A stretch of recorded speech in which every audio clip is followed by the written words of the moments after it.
Goeiedag geliefde, as jy die afgelope paar weke op sosiale media was, het jy waarskynlik gesien hoe vinnig mense aangespoor raak deur nuwe leringe, profesieë oor die eindtyd en ek spesifiek my eindtyd teorieë, al hierdie gedagtes oor die wegraping en so aan.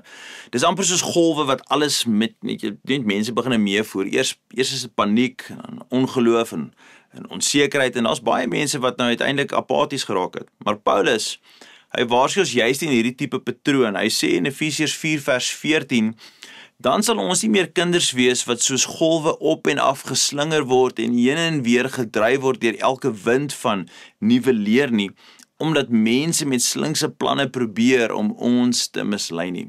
Nou geliefde, wat sê Paulus eintlik hier vir ons? Hy sê, as ons nie groei in die waarheid, en die waarheid is Christus self, so as ons nie groei in ons Christus beeld nie, om meer te word soos Jesus nie, dan sal ons geestelik onstabiel bly. En onstabiele mense raak maklik meegesleer deur elke nuwe idee wat mooi klink, maar geestelik eintlik leeg is. Nou kom ons wees eerlik.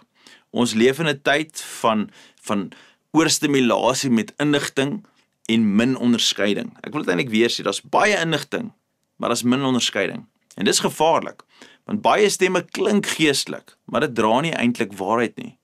Paulus gebruik die beeld van 'n kind wat nog maklik mislei word. Iemand wat nie weet watter rigting om te vat nie. En dis wat met baie gelowiges gebeur het tydens veral hierdie Septembertyd met oorloë in die wêreld en wat aangaan in Israel of Jerusalem en verstaan al daai moeilikheid en dan kom daar mense wat sê hoor dis die eindtye nou en dis die 24 25 en dis die fees van die trompette en al hierdie dinge. Mense word meegesleer. Nou hulle het goeie bedoelings gehad, maar geen anker in die woord nie. En sonder 'n anker in die woord word jy gedryf deur die sterkste golf van emosie, gevoelens van vrees. En dan ander mense se opinies begin jou maklik in te trek. Maar God se hart vir sy kinders, geliefde, is standvastigheid. God wil nie hê ek en jy moet 'n hardkoppige houding of hardkoppige geloof hê nie, maar 'n geestelike volwassenheid wat nie maklik beweeg word deur menslike opinies nie. Standvastigheid, en ons moet solid wees. En dit kom uit tyd te spandeer in God se woord. Dis waarom Paulus in die volgende versie, in vers 15, sê hy, maar as ons die waarheid in liefde verkondig, sal ons in alles groei na Christus toe, wat die hoof is.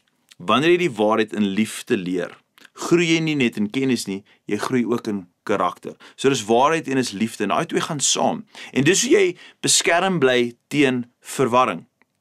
Ek voel eintlik net om aan te las met die gedagte, as jy in 'n omgewing, as jy tyd spandeer in die woord, maar jy sit met onmin in jou hart, in twis en spanning, want jy kom nie oor die weg met ander gelowiges nie, en jy raak 'n eiland, daai vorm van isolasie, waar jy verwyder van liefde se proses, dan is waarheid sonder liefde is nie gesond nie, dis 'n balans. En wanneer ons wil sê liefde en vergewe, en al sê ek wat ek wil sê, en ek raak nonsens kwyt, en na dit sê ek net asseblief, wees net lief vir my, waar is die waarheid dan? So geliefde, dis 'n balans. God se woord is nie bedoel om ons heen en weer te gooi nie, dis bedoel om ons te anker. Wanneer jy hoor van nuwe leerstellings, profetiese datums, of nuwe geestelike teorieë, wil ek vir jou sê, haal asem, nee, en toets dit in die woord van God. Want soos Paulus sê, mense sal altyd probeer om te mislei. En ek dink nie elke persoon wat iets kwytraak wat nie akkuraat is, sy hart is noodwendig misleiding nie, maar ons moet versigtig wees om maklik mislei te kan word. Die kind van God, wat die woord ken, word nie rondgeslinger nie. Dis wat Efesiërs 1 vir ons leer. Hy en sy staan vas. God se waarheid is jou grond, is jou vaste fondasie, is jou stabiliteit en is jou bron van vrede. Kom ons bid saam. Hemelse Vader, ek bid vandag spesifiek dat U ons harte en ons sinne sal bewaar teen misleiding. Here, en dan saam met dit, beskerm ons van aanstoot, van twis en onmin in ons harte en ons gedagtes, sodat ons juis nie sal hardloop met waarheid sonder liefde nie. En wanneer ons sê net genade, genade, genade, maar ons wil nie aanspreeklik gehou word vir wat ons sê en wat ons dink en wat ons doen nie, dan leef ons ook nie in waarheid. So Here, ek bid vir daai balans in ons gedagte en ons harte, wanneer ons die woord van God optel, dat ons waarheid in liefde sal leer en werklik gestand doen van die skrif wat ons vandag gekyk het.